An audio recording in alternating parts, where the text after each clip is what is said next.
Hi, welcome everybody. We're excited to welcome everyone back for a question and answer session, Ask the Experts. I'll start. I'm Marshall Mazepa. I'm an adult hematologist at the University of Minnesota. I'm Yazan Abou-Ismail. I'm also an adult hematologist at the University of Utah. Hi, I'm Mohamad Khawandanah from the University of Oklahoma. I'm a hematologist. Great. Well, we are happy to be here with you today to try to do our best to answer questions for everyone. So please, if you have questions, send those to us via the chat feature. And we're excited to kick this off.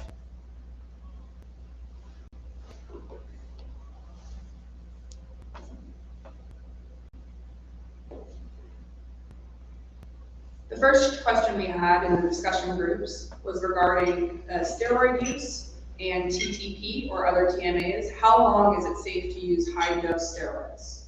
You might want to repeat it. Yeah, happy to repeat the question. There's a question that's come in about use of high-dose steroids. How long is it to use them, and sort of what's our practice?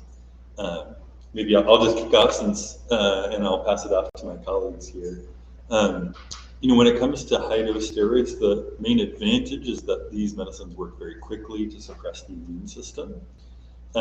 So they're in common use, I think, ever since really people realized that corticosteroids started working back in the 70s. These medicines have been used for treatment of this disease.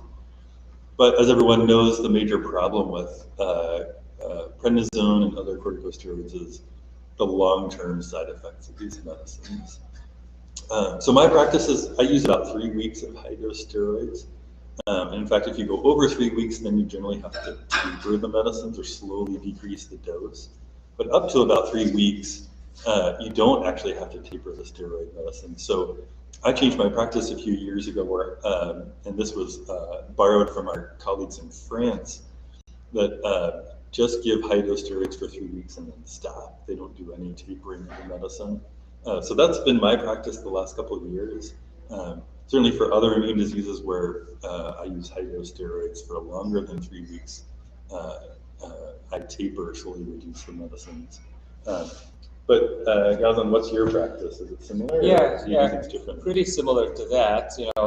Kind of building on your point on the side effects. We try our best to avoid long exposure to high-dose steroids to avoid side effects such as high blood pressure, high blood sugar, its effect on bones, and immunosuppression.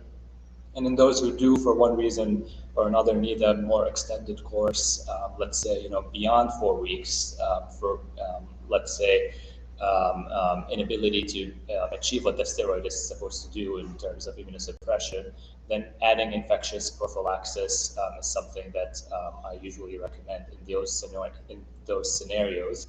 But in general, I try to limit the duration of high-dose steroids to 2 to 3 weeks, assuming that the patient did achieve a good clinical response in TTP or whatever the autoimmune disorder that the steroids were used for. How about your practice? Yeah, we almost the same. Within 4 weeks, we try to get the patients off steroids, and patients who are still requiring steroids longer than that, we try to monitor closely and look for the common side effects like irritability, lack of sleep, nervousness. And we don't like to use the steroids long term because of the risk of osteoporosis and joint defect and peptic ulcer and these kind of side effects. So I echo the same. Yeah, and I think obviously we know that these medicines are quite toxic to patients. It's hard to sleep. You're gaining weight from being hungry all the time, high blood pressure, risk of diabetes, all these complications from steroids. So I think in an ideal world, we wouldn't use these medicines, but the reality is that they work so fast. Right. Very effective and for short course. So and I think ideally it would be nice to eventually move away from these medicines, but they are highly effective. Now, sometimes you do get into a situation like you both alluded to, where you may have to extend the steroids longer than you want to. And I think you made a great point that when that happens, it's an important discussion to have with your doctor that you might need medicines to prevent shingles and prevent a lung infection called pneumocystis. So those are important things to think about. If you're going longer than 3 or 4 weeks, that's when we generally have those medicines to keep people safe from infection. You know, I think everyone's practice is different. Those are scenarios we try to avoid if at all possible, but sometimes it's just not avoidable when other medicines aren't working to suppress the immune system. Do you guys want to do a quick introduction so that everybody knows who you are real quick? Sure, yep, we can introduce ourselves. I'm Dr. Mazepa. I'm an adult hematologist at the University of Minnesota. I'm Dr. Yazan Abou-Ismail. I'm an adult hematologist as well at the University of Utah. I'm Mohamad Khawandanah. I'm from University of Oklahoma. I'm a hematologist. Great.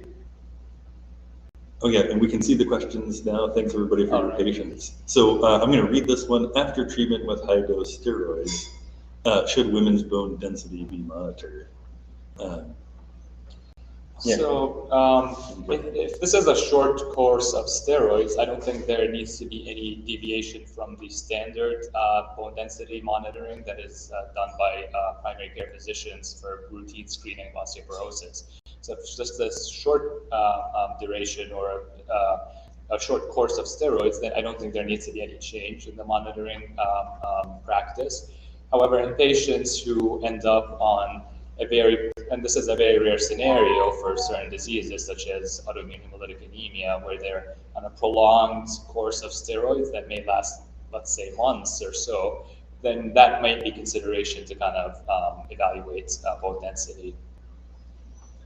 Yeah, that's right. You know, I think for most people, after a few weeks course of steroids, do not need a change in their bone density monitoring. It's really only those patients who corticosteroids, prednisone are the only medicines that work, and so they're on medicine long term. But the American College of Rheumatology has made recommendations about increasing the frequency of bone density monitoring.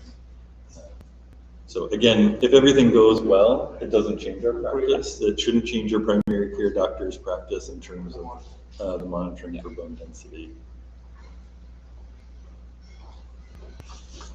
After discontinuing complement inhibitors, what's atypical HUS patient monitoring look like at home for family and caregivers?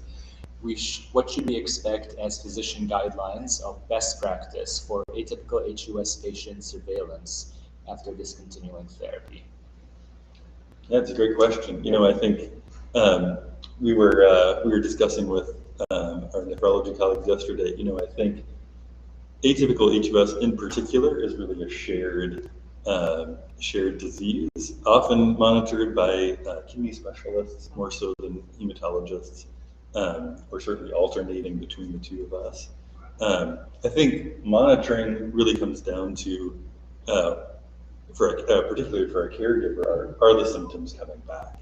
Are there breakthrough symptoms? If you've stopped your complement inhibitor, is there evidence that disease might be coming back and starting to feel sick?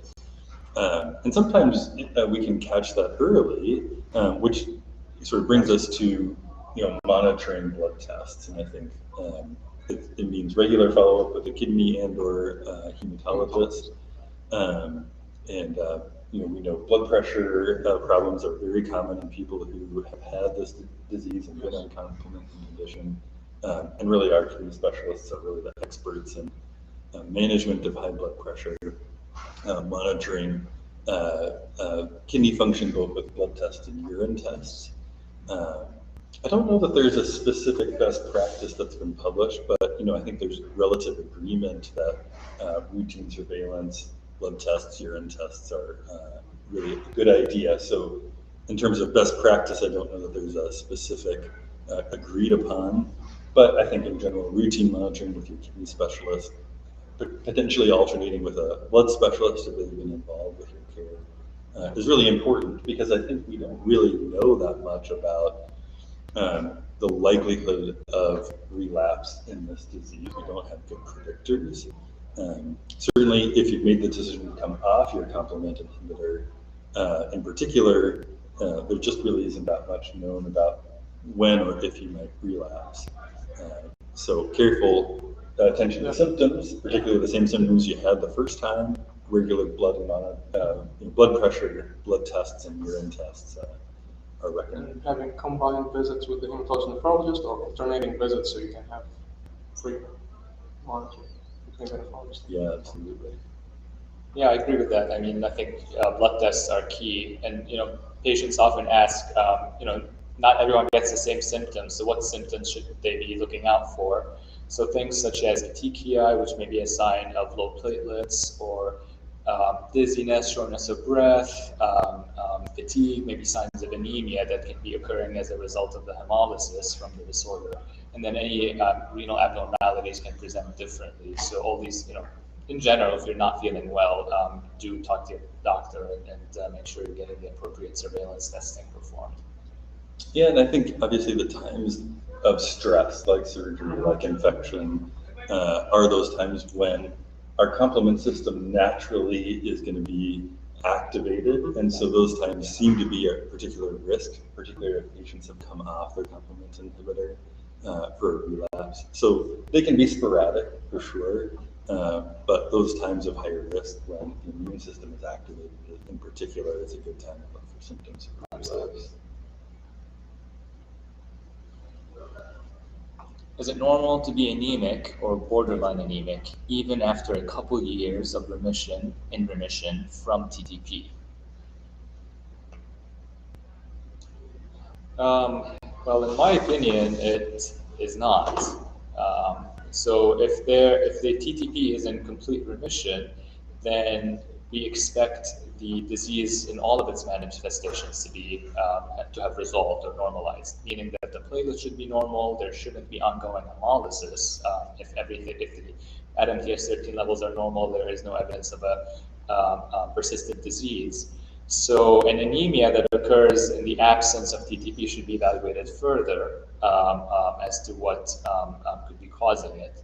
Now, there are certain chronic illnesses that can cause a chronic anemia, and that could be an underlying factor that may or may have been associated in this case, but in general, any anemia without active TTP should be appropriately worked out. So you should talk to your doctor about completing a good evaluation of the causes. Yeah, I completely agree. I've noticed several of my patients after TTP, particularly they've had a great, significant amount of anemia during their TTP episode, where they lose iron, can end up iron deficient. Yeah. So I've had several patients need treatment for iron deficiency anemia. And like you mentioned, particularly if TTP is an isolated disease and in remission, there shouldn't be any anemia. Everything's going to go back to normal. But sometimes TTP comes as part of other diseases, either related or unrelated, and sometimes people develop anemia from other chronic conditions. Right. So certainly, I wouldn't, just chalk up your anemia to the fact that you had TTP a few years ago. It's worth talking with your doctor about what are the reasons I might be anemic. Yeah. Is it another disease I have, or is this a lingering effect like low iron that can happen after TTP? The first question is for patients with stage 4 metastatic disease and being treated by immunotherapy. And then for patients undergoing immunotherapy, they go together. Undergoing immunotherapy, should Rituxan be used prophylactically using ADAMTS13 monitoring? Yeah. So just to kind of recap, so this is for stage 4 metastatic cancer receiving immunotherapy, and the question is, should Rituxan, I'm guessing this means, is Rituxan okay if there's an ADAMTS13 change? I think so. I hope we're understanding the question correctly. Yeah. Okay. I mean, in my opinion, I think, the way immunotherapy plays into this, first of all, you have to make sure there aren't any interactions between the particular drug that is being used for cancer therapy and the drugs that we would use for TTP, such as rituximab. If there isn't any particular interaction that would make either of these drugs less effective, then I don't think that necessarily changes how we approach TTP, meaning that those who do have a drop in their ADAM-TS13 levels on monitoring, who in most cases we would recommend Rituxan for, I still would, in this scenario, assuming there's no interaction or contraindication for Rituxan use due to the particular type of cancer or type of cancer regimen. Yeah, this is a pretty tricky situation that does come up sometimes. Just sort of to recap for everyone in the audience, immune therapy is a new strategy that's been used the last few years to treat cancer, where we sort of unleash the immune system, we sort of relax some of the safeguards on the immune system so that our own immune system can be sort of harnessed to kill your own cancer cells. So in a sense, you're creating autoimmunity. And so now we have a problem where we have one autoimmune problem that may be helping us with cancer and another autoimmune problem that's hurting us with TTP. So it's a tricky situation that does come up sometimes.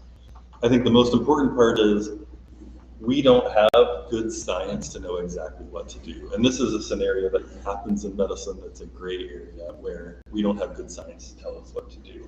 But I think what's important is you work with both your cancer doctor and if it's a different doctor treating your TTP to decide what's the best sort of risk-benefit ratio. So if your ADAM-TS13 is very low and there's a high chance of relapse, you've had problems with relapse in the past, maybe the risk-benefit ratio is that rituximab is a good choice. Knowing that the risk is potentially taking away from some of that autoimmune protection you're getting for treatment of cancer. We can't tell you exactly how much it might take away from that protective effect, but again, in sort of weighing what are the risks, what are the benefits, I think that's always a real challenge. Now, I will say most of immune therapies really target a specific kind of the immune system called T cells, and those cells are actually not targeted by rituximab, which is a treatment that kills B cells or antibody-making B cells. And so in many ways, we've put these barriers between the two cells that they're different. And so even though theoretically one shouldn't affect the other, we know the immune system is far more complex than these sort of simplified versions. So there is probably going to be some effect, but again, I think you have to weigh if you feel like you need the rituximab because the TTP can cause major problems too. I think it may be worth taking. I think the most important thing is your cancer doctor and your doctor treating your TTP are communicating and trying to make the best of a situation where we just don't really know the right answer. And another sort of question that comes up is it safe to use immunotherapy to begin with in someone with TTP in remission? And I think that's another also challenging question because there has been reports of immunotherapy case reports, not a common thing, but causing TTP. So I think that's a question that we also don't really have an obvious answer to, but kind of alluding to your risk-benefit assessment. That's ultimately what it boils down to. Yeah, that's really one of the most common side effects from immune therapy is other autoimmune conditions. So we know that we are creating autoimmunity on purpose to try to kill the cancer, and so we know we're shifting the immune system in that direction. And it is a risk of treatment, but obviously I think these are good cancer treatments, and so we're just trying to weigh risks and benefits to make the best decision possible. So you can tell this is a pretty gray area, and we're talking it over with your team. There's a part two. All right, I'll read this one. Is there data on factors that TTP patients who don't relapse after their first episode may have in common, such as specific diets or vitamins, things like that? It's a great question. I think we're trying to answer some of these questions. Our group created what we call a retrospective or backward-looking registry, trying to understand what are these patient risk factors that help us understand who might relapse and who might not. Now, this was limited to data that was in the electronic medical record. So things like diet and vitamins are really not well captured in the electronic medical record, so it wasn't really part of our analysis. And what we were trying to understand with this analysis that's actually just been published in the scientific literature is that we know that patients have different responses to rituximab. Now, patients who are Black or African American heritage tend to have shorter periods of remission than white patients, though there certainly are patients who are white who have short periods of remission too. But we couldn't really identify, to get into your question, specific diets or vitamins, those sorts of things yet. And now we're kind of moving our focus to collecting all sorts of information about patients moving forward to try to tease apart who are the people who have long remissions, what do they have in common, so that everyone can get those benefits. But I think many unanswered questions about. Yeah, this is a very important question because we get this asked in the clinic and we don't really have a good answer. Like, is becoming healthier or adopting healthier lifestyle can prevent TTP relapse? We don't really know all this information. Yeah. If we look into retrospective data and these data are not captured, we're not going to know. Yeah, it's very true. I mean, I think in terms of a healthy lifestyle, we do know that stress has a major impact on the immune system. And so trying to have people live a healthy lifestyle, manage their stress well, learn how to cope with the reality of a long-term illness, are important parts of dealing with this disease and probably can help you stay in remission. But yeah, I think certainly much more to learn about how do we keep our immune system healthy in years to come, because I think we're all curious about this. Our immune system is very complex, and trying to understand how we kind of keep TTP in remission is really important long term. Absolutely. And to build on your points regarding stress, it's always important to let your doctor know if you're a TTP patient in remission, if something were to happen, meaning you got an infection, you got COVID, you're planning to get pregnant, some surgeries happening, make sure that your doctor is aware to help sort of make all of this as safe as possible and do any necessary monitoring. Yeah, absolutely. That's a great point. I think at this point, the best we can do is monitoring and helping people live a healthy lifestyle, make sure you're seeing your primary care doctor to stay healthy. And hopefully at some point we'll be switching from this more reacting to TTP flaring up to actually active prevention.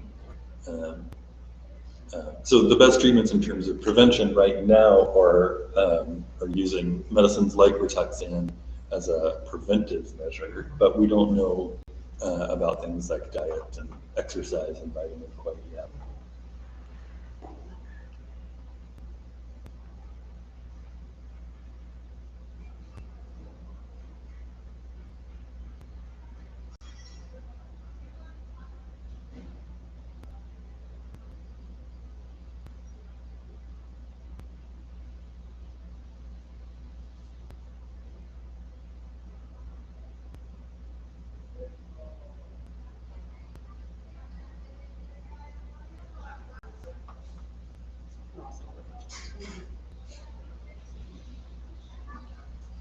Yeah, more questions coming. Hang in there with us.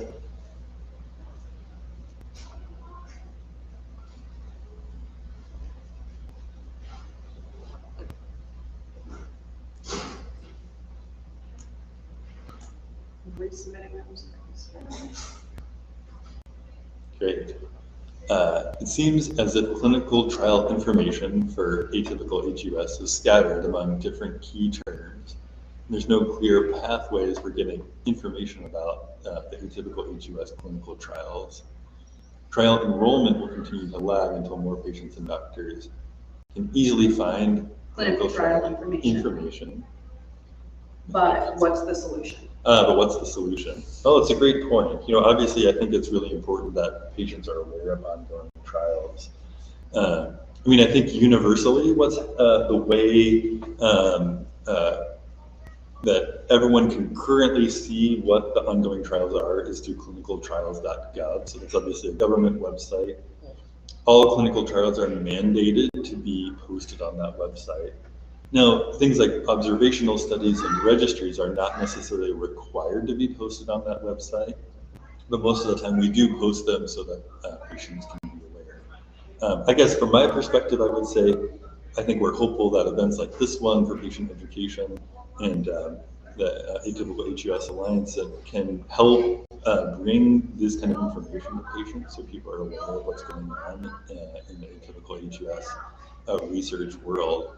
But I mean, I think this hits on an important point that we have for across medicine, that better information about the availability of clinical trials needs to be disseminated to patients better, whether that's cancer or high blood pressure or atypical HUS. And to both the treating physician and the patient, so everyone. Right. Absolutely, yeah. So sometimes even physicians don't know about active trials. My tendency is if someone asks about a trial and I don't know the answer, I go right to clinicaltrials.gov in the patient's room, and I think that's the best place. But right, I mean, not everyone has access to an expert. We realize that. I will mention that particularly if you want to participate in research, most trials make accommodations so patients can travel, compensate patients for their time and travel expenses. So don't just give up if you say you live a 3-hour plane ride away from a clinical trial. It's still important to reach out if you want to participate, reach out to the contacts listed on that website, because they likely do have the ability to compensate you for your travel and time. So don't just stop there. I think most clinical trial teams want to enroll subjects. We want to bring this exciting science to patients, particularly those who want to participate. And reaching out just for information is okay too. But you don't have to be fully committed. Part of scientific ethics and integrity is making sure that people feel like it's a conscious choice. And if at any point in the trial they don't want to participate anymore, they can stop participating. So, great question. I think it's really important, and it's not just atypical HUS, but so many of these rare diseases and even non-rare diseases. Where I think the scientific community really does recognize it's important to do better to communicate ongoing studies. It's an unmet need in rare diseases. So absolutely, we definitely promote and recommend clinical trials.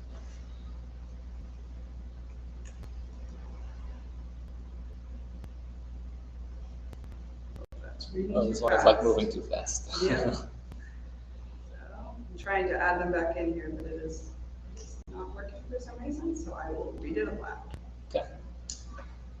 It says, most AHUS patients say they were initially misdiagnosed, although many have revised correct diagnosis within 30 days. About 30% say they remained misdiagnosed, usually with TTP for longer. 1 in 8 say it is around 1 year, average timeline being 6 years, before getting a correct diagnosis. Before getting a TMA medical emergency, but with less than half having a rapid diagnosis in less than 7 days. Improvement in diagnosis is needed to achieve outcomes. What collective strategy would be needed to achieve levels of, say, 90% of patients being rapidly diagnosed with the correct TMA? Yeah, I think this really goes back. It's a great question. Obviously a big need, I think, in atypical HUS in particular. I think for those of you who listened to Dr. Catalan's excellent talk, I think the challenge is that there isn't a rapid and easy diagnosis for atypical HUS that can be done in a routine lab. But even for TTP, the test of choice, which is ADAM TS13, it doesn't come back to most physicians for more than 3 or 4 days. So, and because TTP is a much more common disease, essentially the default diagnosis is we may assume that the diagnosis may be TTP, simply because it's more common and because we're sending the test. When the test comes back negative for TTP, then generally most of us would be thinking of a diagnosis of atypical HUS. But I think in particular, since physicians may not be aware of these complex and rare diseases, it can be a real challenge to make these diagnoses. So I think there aren't easy solutions. what we'd love is a rapid and easy blood test for typical HUS. I don't think there's a clear candidate on the horizon quite yet. We know that there are several laboratories working on blood tests to help make this diagnosis faster and easier, but it is a real challenge. Certainly being in the hands of an expert helps. And one effort we've made with the USTMA, particularly with our website, is so that in patients where the diagnosis is confusing, that physicians around the country can reach out to us for help with diagnosis and management. I don't know, do others have thoughts on how we might improve the diagnosis of atypical HUS? It is a real problem. It's a challenging diagnosis to me. Yeah, I mean, I think you've kind of covered that issue exactly with what challenges we face. I think it is, like you said, it's important that there's an expert opinion on the matter. So a lot of times we see patients who are sort of in a more community setting where there aren't specialists who might be misdiagnosed. It's important to make sure that there's a best effort made to refer those patients to an expert referral center. And that's because, at a expert referral center, there is more availability and ability to perform necessary tests in a timely manner, at least those that can help us with the diagnosis of TTP, for example. And also, having a specialist with an experience in that area might be able to better sort of arrive at a diagnosis. Because even for those of us who do treat and see TMAs, a lot of times thrombotic microangiopathies can be difficult to kind of tease out what the exact type or subtype is. But yeah, I mean, there definitely is an unmet need for a more clear way to make the diagnosis, particularly for atypical HUS, because we still don't have a very solid way. Yeah, I mean, I think one important effort is getting access to experts, right? And I think that's one of our main missions of USTMA. So certainly, I think if you're a patient who's unsure exactly what the diagnosis is, hopefully over the years, as USTMA is better recognized by our professional organizations, that we can be there to help support those doctors in the community who are struggling with a rare disease, and hopefully help improve this through our efforts. I've heard rumors about a pill form of Echolismet in the works. Is that true? And if so, when are studies starting? Yeah, so it's a good question. So Echolismet is a monoclonal antibody. So antibodies are proteins. And so all antibodies have to be given in an IV form. There isn't a form of Echolismet or its cousin Ravulizumab that are able to be given at this point in a pill form. However, I do think what you're getting at is there are pill forms of other complement inhibitors. You can actually, if you're curious to see where those are in development, I think there's both a factor D and a factor D oral formulation that are in development currently. So if you want to know where those drugs are in development, you can look on clinicaltrials.gov. Again, I think if you're interested in particularly in atypical HUS, you can search by disease. If you don't see either factor B or factor D trials ongoing right now, that may be because they haven't yet decided to go into that direction, and there are other complement diseases, for example, a disease called PNH, and other diseases where Echolismet has been approved that they may be going first.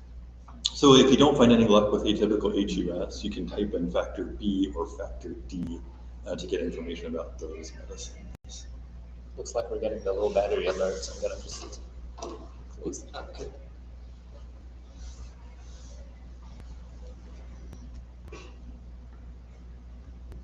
Okay.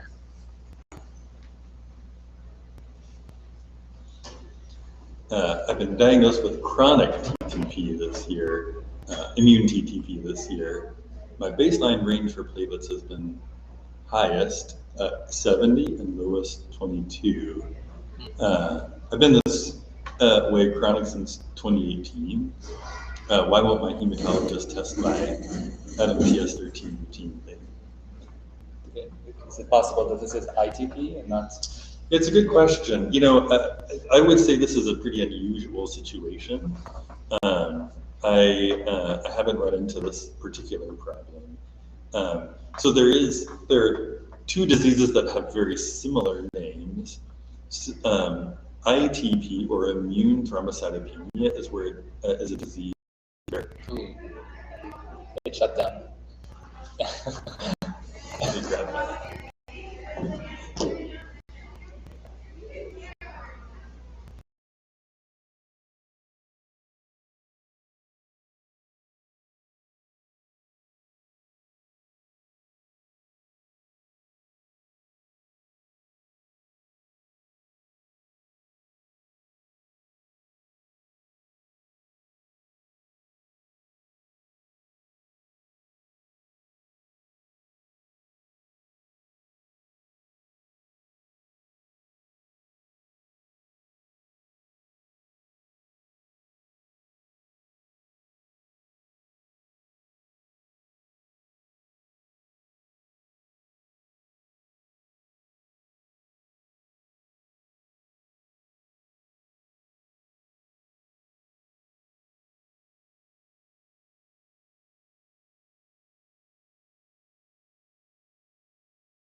Hi, everybody. Sorry, technical difficulties. We're back with a little revamp here as we get reset here. So we'll display. Yep, we're live. We're going as we speak. So maybe we could continue answering the Yes. question we were at. So they've had chronic low platelets. So the highest was 70, lowest was 22, but their hematology does not commonly check their Adams DS13. So why might this be? And you guys were discussing IP versus TTP. Yeah, so I mean, first of all, it's important to make sure what the diagnosis is. What you're describing does sound like this could possibly be a different disease, as Dr. Mazepa was saying, called ITP and not ITTP. And the ITP means immune thrombocytopenia, which is a very different disease that's managed differently and has normal Adam DS13 levels. And in that disorder, it is not an infrequent scenario, as many patients will have a chronic form of it, where their platelets do fluctuate at levels that could be mild or moderate deficiency in the platelets. In TTP, however, when the platelets drop, that's when we do start to worry about the disease being active. This could be a sign of what we call a relapse that would require emergent treatment. So we're usually, with TTP, we're not comfortable with seeing the platelets drop that low because it would be a sign of the disease becoming active, and this could be life-threatening, as opposed to chronic ITP, where patients can live okay and have no bleeding issues if their platelets are within a normal or acceptable range. So I would, first make sure what the diagnosis is in this case, and maybe discuss with your doctor the type of disorder that you have, and what the cause of the platelets being low is, and whether this is truly ITP. Yeah, it's a great point. You know, I think these diseases can look similar, and that the platelet count is low when we monitor the platelet count, right? In ITP, the platelets are removed by the immune system directly, so it's really a bleeding disorder. Whereas in TTP, the platelets are staying in the blood; they're getting clumped together and causing tiny blood clots in the organ. So it's actually more of a blood clotting disease. But an important distinguish to make, obviously, the diseases sound almost identical in how we just in the abbreviation, so we can understand that it may be difficult to understand what is my diagnosis.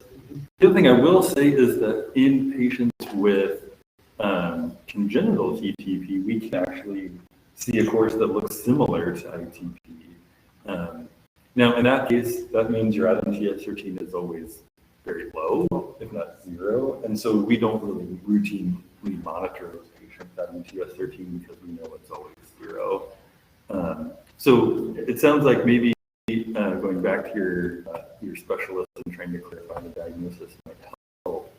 But I think those are the scenarios where maybe that's why ADAM-TS13 isn't being monitored. But great question, yeah. And I think really shows that this can be very complicated, and right. Terminology is confusing for doctors and for patients. So important to clarify exactly what's going on. Especially with the acronyms being similar, so especially ITP and ITP. With congenital, the acronym would be CTTP or HTTP, like hereditary TTP. So that makes it a little more distinguishable. Yeah, I know. I think we intend well with abbreviations, but it can create a lot of confusion for everybody, doctors, absolutely. So, but I think it's a great question. Lately, I'm reading more and more about gut health and the effects on the immune system. Is there any established connection between H. pylori and autoimmune diseases? That's a good question. We do know that there is a connection between H. pylori infection and ITP. So H. pylori is a known cause of immune thrombocytopenia, and kind of going to the previous question, this is the different disorder than immune TTP. So ITP is the immune thrombocytopenia where the platelets are being removed, and it is a bleeding disorder. To my knowledge, I don't think there has been any association between H. pylori and TTP or other autoimmune disease that it's just ITP that's been sort of established as a connection. Yeah, and I think it's a great question about, there's a lot of active research in the microbiome. That's the term people use in the medical literature. We know the gut is full of bacteria. It's an important interaction between the immune system and bacteria and food, and so we know this is probably a really important part of regulating the immune system. I think it's not really ready for prime time yet. I think we just know enough about the microbiome and how it directly affects our immune system, or could be manipulated as a treatment. But a really great point. I think certainly something we'll be keeping a close eye on over the next few years, because we know that this is a real important, but really not currently part of medical practice. It's early, but something that will probably make our practice. Great research topic. Yeah, absolutely. And I think that can be the challenge, is trying to understand what's still at the research bench, what's still being investigated, and what's really ready for clinical practice. And that can be really hard to kind of distinguish as you're trying to sort through things you might read online. I think what we'd love to do is make a discovery and apply it to a patient the next day, but the reality is that just doesn't happen. It takes a long time to get from the laboratory to the bedside. It's a long process, particularly since in the laboratory we're often using tests and test tubes, we're using mouse models, and so that doesn't always translate exactly to a person. So it's a little more challenging with rare disorders as compared to, for example, cancer therapy. So there's a lot of interest in gut health as it pertains to cancer recurrence, and so forth. But the cancer is much more common than, for example, TTP or atypical HUS per se, which are very rare. So that makes it even harder to kind of find that data. Yeah, and I think one of the missions, obviously, of the USTMA is to kind of have a place where patients can come and learn about these things, but also so that we can bring research to patients, right? So, there are big cancer networks. Before USTMA, there wasn't really anything out there. That's really why we created this organization, try to be better organized, bring trials to patients, and bring research to patients. Oh, sorry, no, actually, I see this one.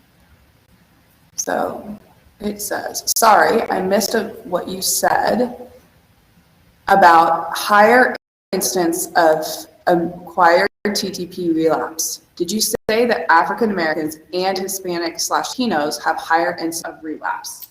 Yeah, let me clarify. So in our database, we only looked at white patients and Black African American patients.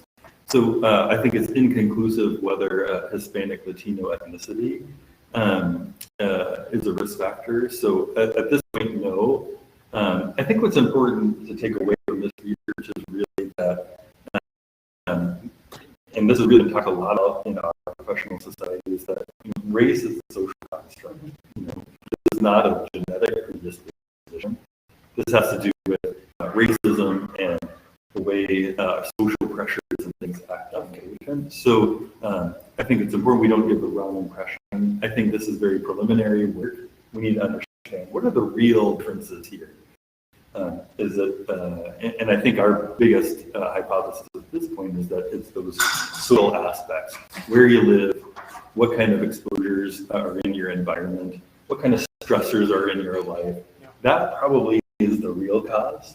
It's not skin color. It's not ethnicity, and this is not a genetic study. So, in terms of where we go next with this, where we should just understand what are the underlying causes. Again, this is not the final answer to this question. We need to really understand how do these things affect our immune systems and cause relapse.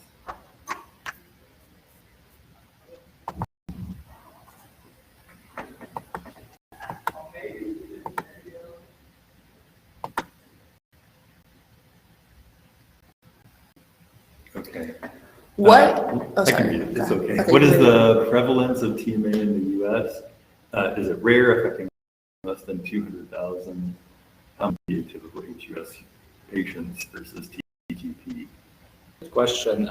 So we, different TMAs have different incidences. So, for example, TTP has about an incidence of about 3 to 5 per million, and while other TMAs, such as atypical HUS, are much rarer.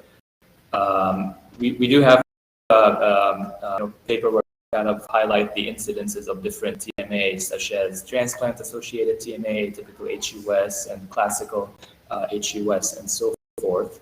In general, out of those, probably the most common is TTP, which is 3 per million. Others are rarer, except for hemolytic syndrome, which has a pattern that can be endemic to certain geographic locations and differs with age, so pediatrics and adults. So in certain cases, hemolytic syndrome can actually be much more frequent depending on the geographic location.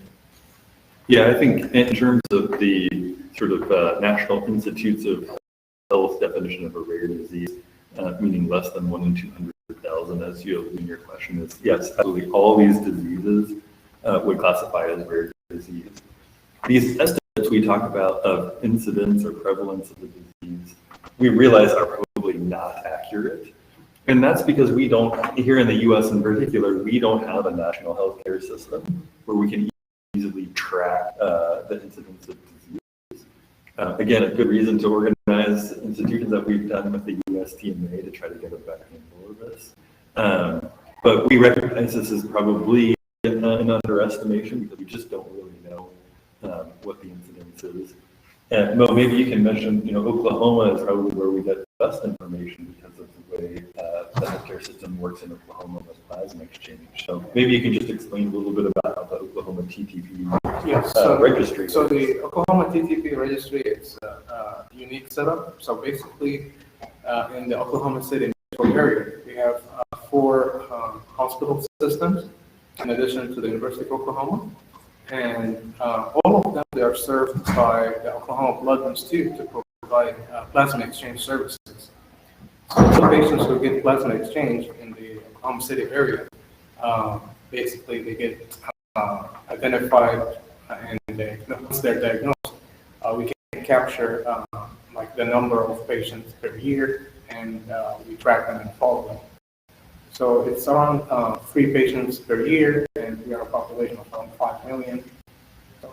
Yeah, Oklahoma really that they were able to track the incidence of thrombotic microangiopathies because they know the Oklahoma Blood Institute serves a specific number of counties within the state. Now that being said, extrapolating to the whole U.S. population is different, right? Because there are different environmental exposures, different people all across the state. So it's a rough estimate, but clearly these are very rare diseases. But again, part of our goal here is try to bring together universities and researchers with an interest so that we can do some better organized research in these areas.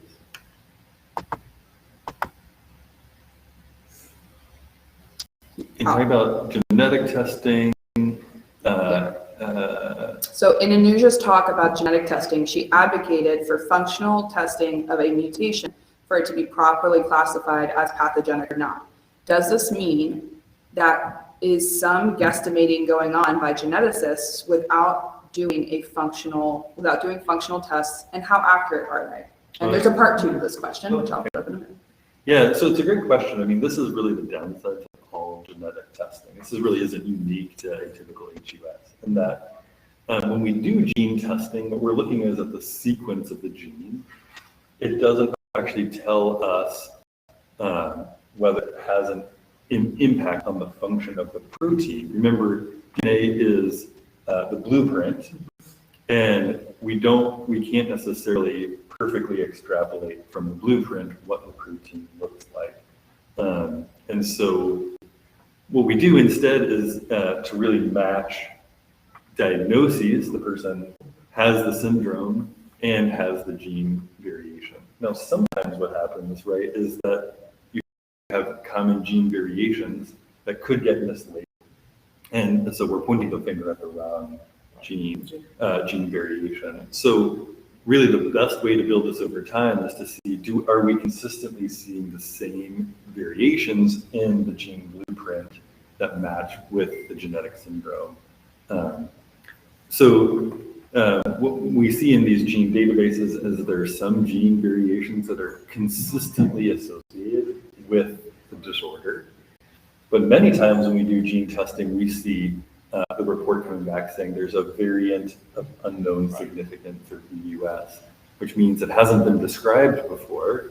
Doesn't mean it didn't cause the disease, but we just don't know yet. And time and seeing if we can replicate it in the laboratory. Now, sometimes there is functional testing that can sometimes be helpful, but really, I think the test of time. Are we seeing this variation in other people? Is kind of step 1. Step 2 can be functional testing. And yes, absolutely, it does mean that gene testing may not give us the right answer. It could be erroneous and then corrected over time. Absolutely. We see this in the genetics field all the time, that gene variations that were originally a variant of unknown significance later is verified as a disease-causing mutation. Other times, and vice versa. Turns out the variant of unknown significance turns out to be the wrong answer. So, it's important, I think, if you have a gene test where there's some doubt, at some point to come back, because we do learn over time these gene databases do change. I have patients who had no gene variation identified, and there still are a solid proportion of patients who have no clear genetic basis for their disease. And so it's, we don't have the answer right away for still plenty of people. But yet this is a common problem throughout genetics, that we start with the illness and then go back to the genes rather than vice versa. Because oftentimes we see variations in the genes and we just don't know whether it matters, or is disease causing or just a variant that's there and not causing disease at all. Continued. Was there a comprehensive database? Yeah. For the mutations. Mm-hmm. So this was the second part of the question. Yeah, so the genetics field does have a national database, and I think it's international as well. Now, the key is that the genetics laboratories have to report those data. So that is, and most gene laboratories are reporting their data and are reporting novel variants to the national database. So yes, there is a comprehensive database. Again, it's kind of constantly in flux. Yeah. It's accessible online as well. Yeah. So certain nucleotide changes or certain mutations can be identified. I don't recall the name of the actual database online, but it's actually accessible. I know because I've checked, and sometimes you'll see where this has been reported and what it's been associated with. But kind of like Dr. Mazepa was saying, it has to have been reported in association with something. So a lot of times, a single mutation that's been identified that we don't know what it means. Yeah, and I'll say I think this may be an important role of genetic counselor in seeing patients with atypical HUS.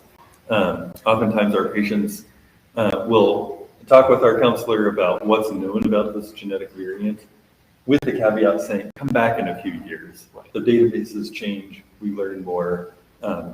Yes, some of these functional tests can be very helpful for some patients, but not all. And I think we'll continue to learn and get better, and testing will improve with time. So it's important to understand gene testing is really not static. It's not right. Figured out all the gene mutations and that's it. This is a continuously progressive process with the national database.